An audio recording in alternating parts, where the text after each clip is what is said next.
आ रहे हैं हमारी मैथ की exercise 1.4।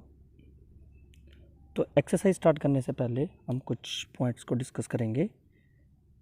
The first is terminating decimals.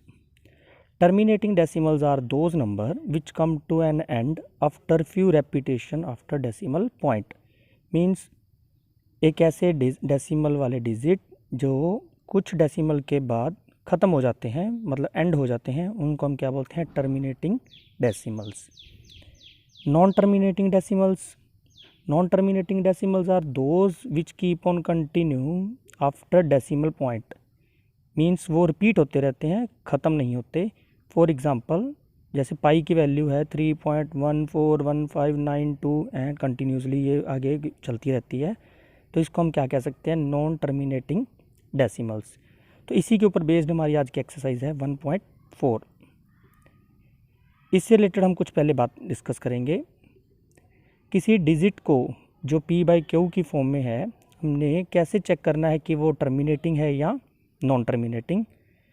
तो इसके लिए हम नीचे चेक करते हैं, अगर किसी नंबर का डिनोमिनेटर है वो 2 और 5 की पावर की फॉर्म में हो, 2 और 5 या 2 एंड 5, मीन्स या तो 2 की पावर हो या 5 की पावर हो या फिर दोनों हो।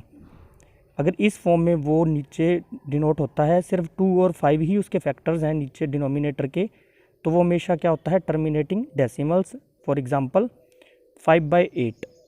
5/8 को आप ध्यान से देखिए, 5/8। तो 8 को हम कैसे शो कर सकते हैं? 2⁻³ इसके साथ हमने 5⁻0 लगा दिया, तो इसके फैक्टर्स जो हैं डिनोमिनेटर के 2 और 5 ही हैं, तो ये किस में आएगा? Terminating decimals. सिमिलरली 9/1280, अगर हम इसको एक्सप्लेन करें या इसको शो करें तो क्या बना? 2⁸ इंटू 5⁻1। तो नीचे देखिए फैक्टर 2 और 5 की फॉर्म में ही है, तो ये भी किस में आएगा? Terminating decimal. लेकिन अगर हम एक थर्ड डिजिट की बात करें 4/45, तो इसमें हम देख रहे हैं कि डिनोमिनेटर के अंदर 3 और 5 ये दो फैक्टर आ रहे हैं, तो इसमें 3 फैक्टर ऐसा है जो 2 और 5 से डिफरेंट है, तो इसको हम क्या बोलेंगे? Non terminating decimals. तो इसी के बेस्ड हमारी आज की एक्सरसाइज है, एक्सरसाइज 1.4।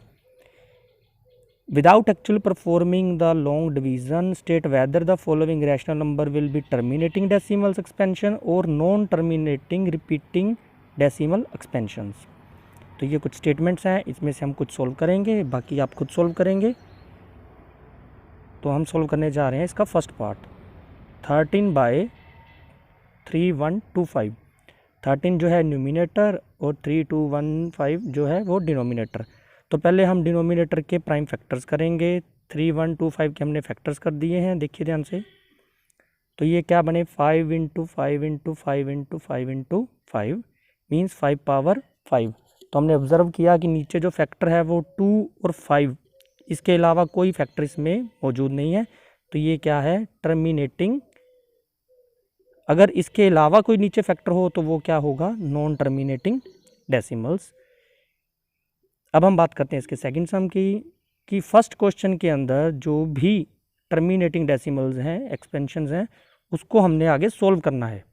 मीन्स पहले सम में हमने चेक किया है कि कौन से टर्मिनेटिंग है और कौन से नॉन टर्मिनेटिंग। अब जो टर्मिनेटिंग है उसको हमने आगे क्या करना है? सोल्व करना है। तो इसी में से हम एक पार्ट उठा रहे हैं, 8th पार्ट, जिसकी स्टेटमेंट है 6/15।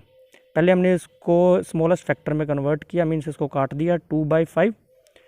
तो नीचे आप इसको देखिए ध्यान से, ये 2 और नीचे 5 की पावर क्या आ गई? 1। तो हमारा मेन मोटिव होता है कि नीचे जो है वो 2 और 5 दोनों की पावर क्या हो जाए? सेम। इस केस में हमारे पास नीचे 2 नहीं है, तो हमने क्या किया? 2⁻1 से मल्टीप्लाई किया और 2⁻1 से डिवाइड किया, ताकि नीचे 5 और 2 की पावर क्या हो जाए? सेम। तो इसको कंबाइन फॉर्म में हम लिख सकते हैं 5 × 2⁻1 मीन्स 10⁻1। ऊपर क्या बन गया? 2 × 2 4, तो आंसर आपका आ गया 0.4।